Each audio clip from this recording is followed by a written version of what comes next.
Há mais ou menos 1 ano e meio atrás, eu fiz uma denúncia sobre o abuso de vulnerável que a minha filha sofreu, né? Eu fui casada há 22 anos com essa mesma pessoa, desde meus 15 anos de idade.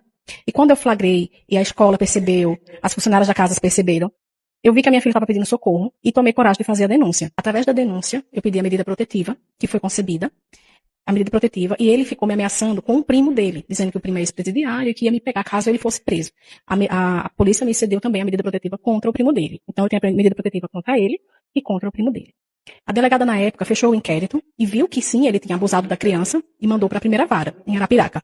Chegando lá, a advogada inicial colocou as provas em um formato de link, o juiz não viu o link, apesar da minha filha ser ouvida em uma oitiva especial dentro da primeira vara, onde ela relatou para a psicóloga Magna lá dentro, e mesmo assim ele ficou livre, né?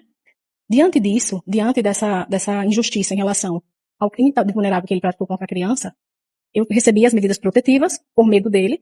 E semana passada, antes do dia da audiência, o primo dele estava na esquina do posto de saúde que eu trabalho.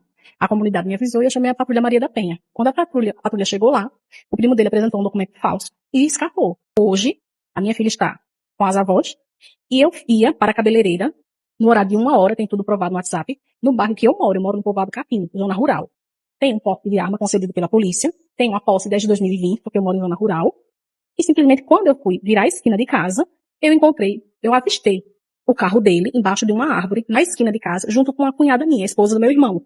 E eu fiquei com medo de quando eu passasse ele fosse me matar. Então, eu fiquei com muito medo dele. Eu achei que eles tinham feito ali uma emboscada pra mim. Aí eu desci do carro, antes dele me matar. Aí, infelizmente, eu atirei nele. Eu não sei quantos tiros foram. Eu simplesmente fechei os olhos, olhei na direção onde ele estava, vi que ele fez um movimento brusco e atirei. Porque eu fiquei com medo de morrer. Na hora que eu passasse com o carro, ele ia atirar em mim, eu não sei. Então, assim, eu estava com medida protetiva dele. Ele não podia chegar perto de mim, 300 metros. O que ele estava fazendo na esquina da minha casa? Sabendo que ali é o meu trajeto. E o fato dele estar atrás da árvore, na frente do posto de saúde. Eu fiquei totalmente acuada e com medo dele. Eu achei que eles estavam ali fazendo emboscada para mim, então eu me defendi. Quando eu atirei, a de Júlia começou a gritar, chama o SAMU. E eu falei, chama a polícia também, porque é legítima defesa. Eles estavam ali esperando eu passar. Então, quando a população começou a se aproximar, eu fiquei com medo de ser linchada, porque eu estava com a arma na mão, então eu fiquei com medo. Aí eu peguei o carro e vim para Maceió, atrás do meu advogado, doutor Leonardo Moraes, porque eles são daqui de Maceió. Eu iria me apresentar na delegacia, mas com o meu advogado, por isso que eu vim. Aí me interceptaram antes, eu colaborei com tudo, eu sempre fui uma pessoa cumpridora da lei. Eu sou uma pessoa que trabalho, sou professora, e sempre vivi conforme a lei manda, sempre estudei, trabalhei, fiquei com medo dele terminar comigo. O primo dele estava atrás de mim semana passada. Tá foragido. Patrulha Maria da Penha, todo mundo sabe. A Pelopes tentou pegar ele e não encontrou. Aí, de repente, ele aparece na esquina da minha casa. Sem motivo nenhum. Atrás de uma árvore, no cantinho do muro. Aí eu fiquei com medo dele.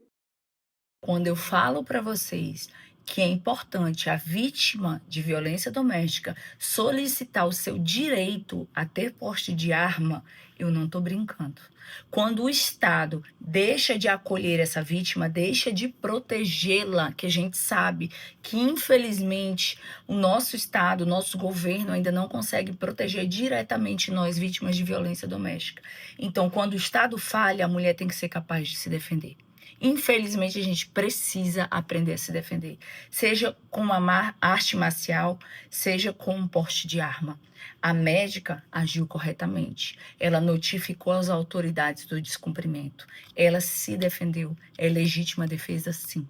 Se ele tinha uma ordem de restrição para não se aproximar dela, uma medida protetiva, até 300 metros, o que ele estava fazendo na esquina da casa dela? Era uma emboscada ou não era?